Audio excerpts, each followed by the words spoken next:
nascimento de um filho é um momento repleto de expectativas, afinal de contas, são 9 meses de espera e preparação para conhecer o rostinho do bebê. Toda gestação finaliza com parto e existem 2 tipos principais, o normal e a cesariana. Segundo a Organização Mundial da Saúde, estima-se que 40% do total de partos do nosso país sejam cesáreas, na rede particular. Esse número sobe para 80%. Olha isso na rede? Bastante, hein? Mas como saber qual o melhor tipo de parto para a mamãe, para o bebê? A família realmente pode escolher qual tipo de parto pode ter? Quem nos ajuda a entender os diferentes tipos e os seus benefícios é o ginecologista Dr. Fabiano Serra. Seja muito bem-vindo, doutor, que fez aniversário esse fim de semana. Obrigado, Abi. Agora, oficialmente nos 40. Nos 40, a melhor idade. Eu adoro. Melhor idade, eu também acho, viu? Tô felizão. Não é? É. E a gente vai ficando mais maduro. Eu acho que quanto mais a gente vai ficando mais maduro, entendendo a vida, a gente vai agradecendo mais. E a gente vai se aceitando, aquelas inseguranças vão diminuindo, a gente vai ficando mais maduro, é muito bom. Se conhecer se é bom, conhecendo, né? Exatamente, é isso aí. Doutor, por falar em se conhecer, né? Todas as mulheres quando ficam grávidas, eu acho que principalmente quando é a primeira gestação, o maior medo é o parto. Será que vai doer? Que parto que eu vou fazer? Ah, eu não quero isso, eu já quero ver se eu já marco logo um com o doutor, enfim. Como que a gente pode decidir isso numa gravidez, né? A gente sabe que tem o tempo certo para a criança nascer, as semanas certas, e a partir de quando que é necessário a gente tomar essa decisão ou se isso é possível? Na verdade, Abi, quando a gente fala de parto, a gente tem que entender que cada gestação vai evoluir de uma forma. Então não dá pra gente definir lá na primeira semana qual tipo de parto que vai ser, porque vai depender das condições maternas e fetais, né? Se a evolução da gestação for boa, for tranquila, a mulher for bem, o bebê estiver bem, tudo pode indicar que vai ser um parto normal, um parto vaginal, que seria o ideal. Mas a gente sabe que esse acompanhamento, ele depende, porque tem muita mulher que vai evoluir aí com alguma doença, vai ter alguma coisa, ou o bebê pode fazer algum grau de complicação que indique uma cesariana também. Então, na prática, a decisão, ela fica mais pro finalzinho. Não dá pra gente decidir tão no começo da gestação. Claro, qual é a intenção de parto? Isso a gente consegue, né? Então, eu tenho a ideia de ter um parto normal, se tudo correr bem. Maravilha. Então vamos trabalhar com isso durante toda a gestação e lá na frente a gente confirma se vai dar para ter o parto normal ou não. Quando a gente fala de parto normal, doutor, hoje a gente até mudou um pouco essa palavra, né? Porque normal todo parto deveria ser, né? Sim. A gente fala do parto vaginal, por exemplo, quando ele pode acontecer? Porque antes a gente sabia muito, mamãe, por exemplo, me teve de parto normal, né? E para a mulher isso é bom, para a criança isso é bom. Quais são os benefícios dele, doutor? Você sabe que é muito interessante porque a OMS preconiza que para parto vaginal seja de 85% das mulheres. Então, somente 15% das mulheres teria realmente uma indicação de cesariana. Que é o contrário hoje, né? Não é o contrário, mas a gente está com taxas bem elevadas. Aqui no Brasil, a gente bate ali uns 50% de cesarianas, na verdade. Você falou até 40%, mas a gente está em torno de 50% de cesarianas. Enquanto a gente tem mais ou menos ali 50% de partos normais.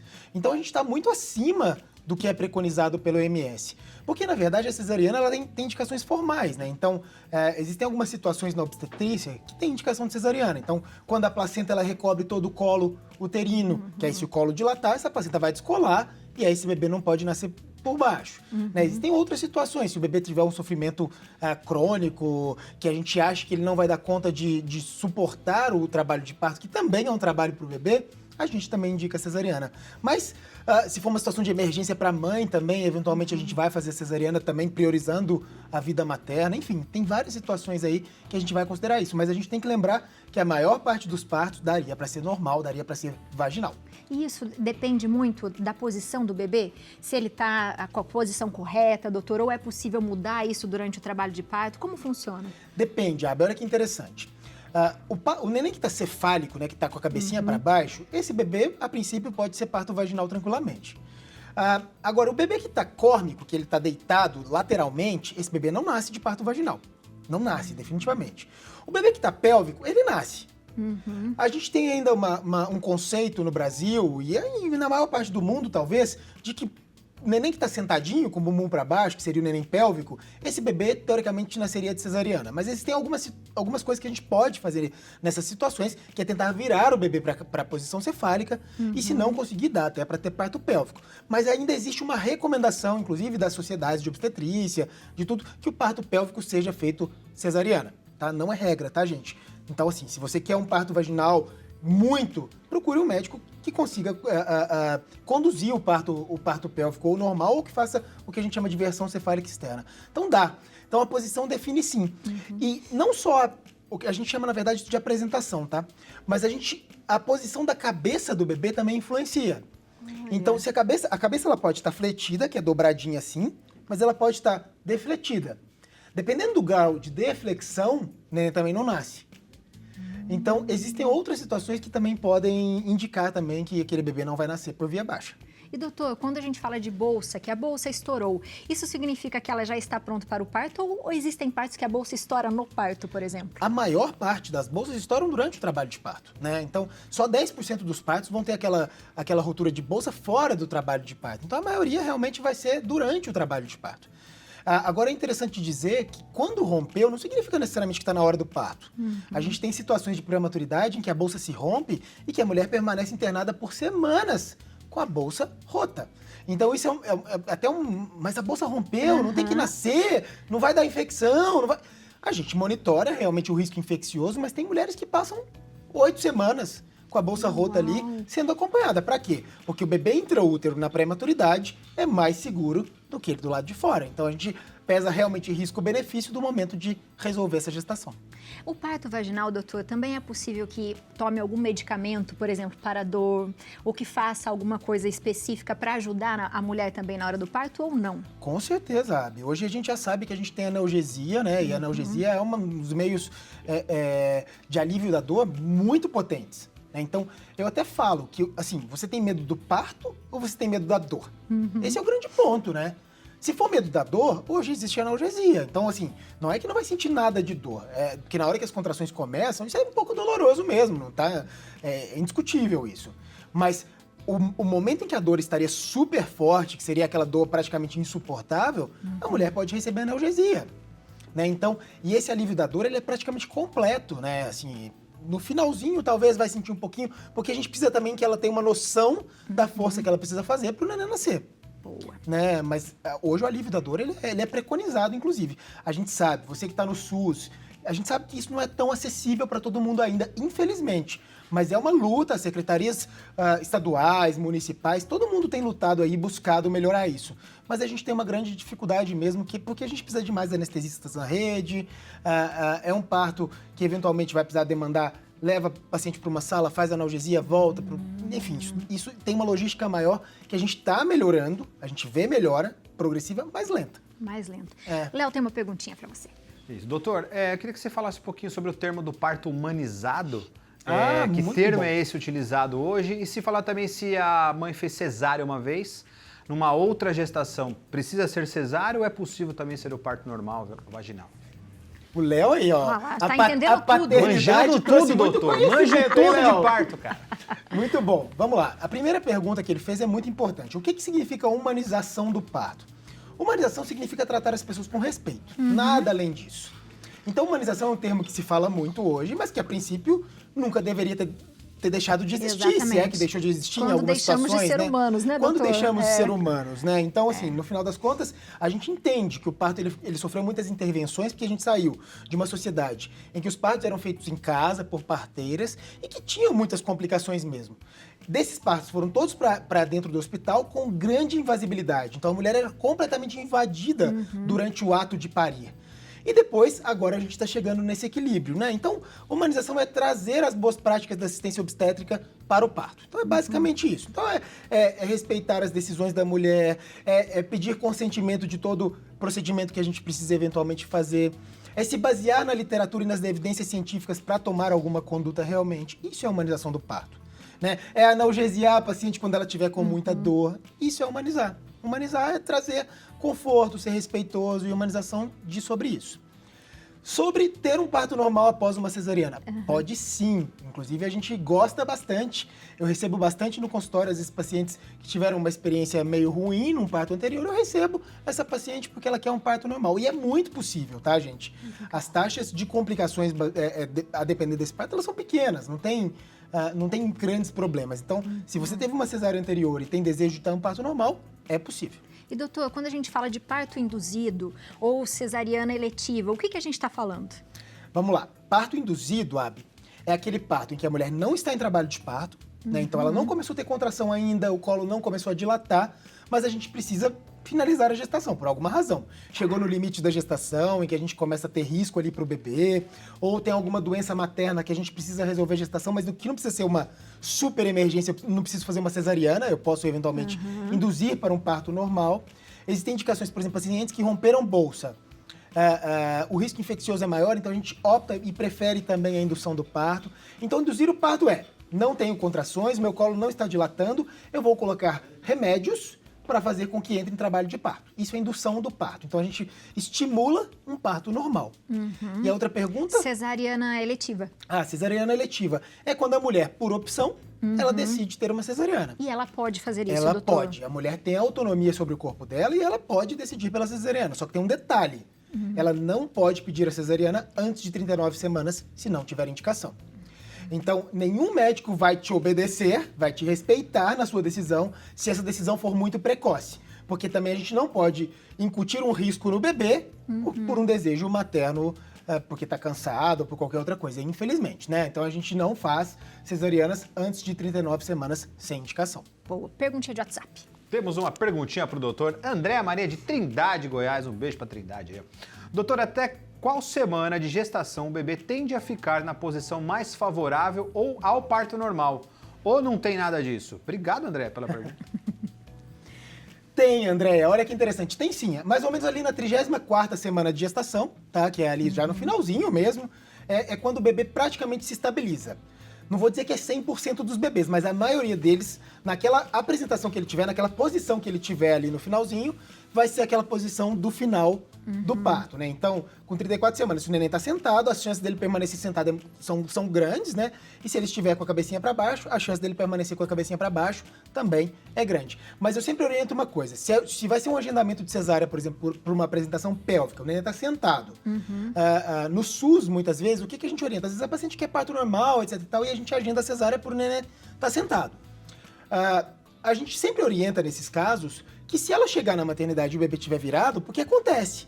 Entre 34 e 37 semanas, em algumas situações isso pode acontecer espontaneamente. E aí, nesse caso, a gente vai respeitar e vai tentar o parto normal também. E lembrando que a gente também tem a versão cefálica externa, que é uma possibilidade para aqueles nenéns que estão sentados e mulheres que querem parto normal. Doutor, quando a gente fala de parto normal, entre os benefícios dele, por exemplo, como a recuperação das mulheres, a gente pode prevenir, por exemplo, algumas doenças, por exemplo, alérgicas, diabetes, ou não tem nada a ver uma coisa com a outra? Diabetes não, Abi, mas a gente sabe que quando o bebê passa pelo canal de parto, existem algumas situações que são bastante interessantes. Primeiro que ele é colonizado pela flora bacteriana materna e isso garante uma certa proteção a esse bebê. Segundo que com a pressão da vagina, durante o canal de parto, né, como um todo, o líquido que está no pulmão do bebê, ele é jogado para fora. E ao jogar esse líquido para fora, esse neném tende a fazer menos desconforto respiratório do que um bebê que nasce de cesariana. Então tem alguns benefícios associados a isso sim. Por exemplo, o leite também costuma descer melhor naquelas pacientes que entraram em trabalho de parto. Então pode ser que ela teve uma cesariana, mas estava em trabalho de parto, então o leite vai descer também, porque ela estava em trabalho de parto. Isso é o mais importante. Se for uma cesariana eletiva, pode ter um pouquinho mais de dificuldade de amamentar. Então a gente sabe que existem muitos benefícios. E para a mulher, poxa, eu tô falando de um parto que às vezes... eu brinco, as pacientes às vezes falam assim, nossa, é difícil o parto normal, né? É difícil o trabalho de parto, mas depois acabou, não tem nada, não tem... E como a episiotomia hoje, que é aquele corte que se faz na vagina, praticamente não se faz mais, né, ou não doutor? deveria ser feito mais, a mulher termina, às vezes, muito bem, mas muito bem mesmo. Ela já levanta, já cuida do seu bebê, já toma seu banho. Claro, com assistência no começo também para cuidar, para não deixar cair. Mas ela fica muito bem. Enquanto na cesariana, ela pode ter uma dor pós-operatória, pode ter mais dificuldade, o intestino pode demorar a funcionar. Tem outros fatores aí que podem contribuir. Ela tem um risco de infecção maior. Por causa dos pontos, por né, causa doutor? dos pontos, tem risco dos pontos abrirem. Tem outras complicações que podem aparecer. Boa. A gente tem um depoimento aqui, vamos assistir. Vamos. Oi, gente, meu nome é Tatiana, sou mãe de um menino lindo chamado Vinícius, que nasceu de 715 gramas, 26 semaninhas, para ser mais exata, um cisquinho. E foi realizado cesárea por conta de ter sido um parto às pressas. Mas, Tati, você sempre quis ter cesárea? Sempre quis. Eu sou uma pessoa muito tolerante à dor, mas a dor do parto normal me assustava. Por isso eu sempre quis ter cesárea. E foi um parto muito conturbado diante do contexto, né? De ter nascido, de ter que vir ao mundo muito cedo. E eu tive hemorragia durante o parto, eu tive pré-eclâmpsia durante a gestação, ou por isso que antecipou o parto. E isso foi muito assustador, né? Durante o parto, eu sentia o doutor mexendo em mim, era uma agonia, uma tensão muito grande. Mas no final deu tudo certo, graças a Deus. E fica aqui, eu falo para vocês, mães, querem ter parto normal? Tenham. Querem ter parto cesárea? Tenham. Nós sabemos o que é melhor para o nosso filho e para a gente também, né? E graças a Deus no final tudo deu certo. E é interessante isso que a Tati falou. Muito obrigada, Tati. Sobre as crianças prematuras, né, doutor? Sim. Que acaba acontecendo muito. Você vê, ela teve um quadro que é pré-eclâmpsia, né? Que é um quadro que hoje é a principal causa de morte materna no Brasil. Pré-eclâmpsia e eclâmpsia e as síndromes hipertensivas são as causas principais de morte de mulheres mães aqui no Brasil. Então a gente está falando de uma doença que às vezes é grave. Então você vê que às vezes a indicação da cesariana não é só simplesmente porque o médico quer, ou enfim, a gente tem indicações precisas também para garantir que a mãe fique bem e que o bebê fique bem. Então, nessa situação, era um bebê muito pequeno. O parto vaginal, para essa situação, até poderia ser considerado, mas é um neném muito pequeno. Então, ele corre o risco de fazer o que a gente chama de tocotrauma. Durante a passagem no canal de parto, esse bebê pode sofrer alguma coisinha, porque ele é muito pequenininho. Como ela mesma disse, é um cisco, né? E ele tem risco de sangramento intracerebral, tem risco de complicações também do parto vaginal. Então, algumas pacientes e alguns... A gente chama de binômio materno-fetal, vai ter indicação de cesariana.